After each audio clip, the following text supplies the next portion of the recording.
we explain how to prevent unwanted pregnancy and sexually transmitted diseases.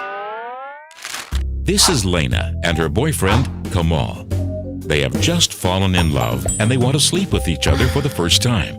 Of course, they know about the risk of pregnancy, but they consider themselves way too young to have a child. Because of that, talking about contraception before their first time is important.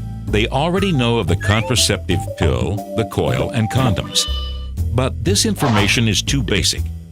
How does birth control actually work, and which method is the safest? These questions are answered by a gynecologist. In order for a woman to get pregnant, her body releases an egg cell from her ovaries. It moves into the womb, where it waits for a sperm cell to fertilize it.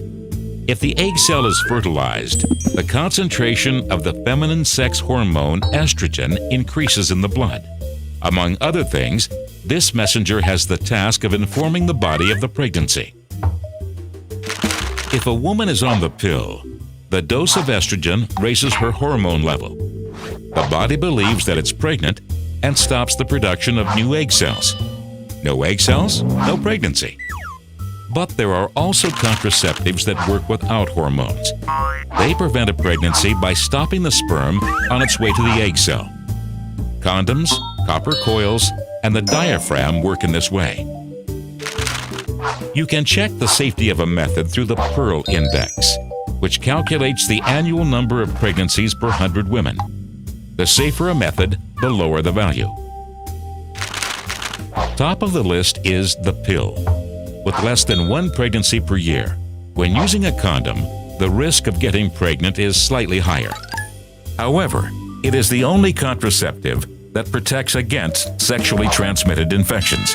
For example, the immunodeficiency disease, HIV. Now Lena and Kamal know the score. Speaking about scoring, Kamal's friend Jonas is a real ladies' man. A lot of girls like him. That's why Kamal slips him a few condoms. As always, safety first.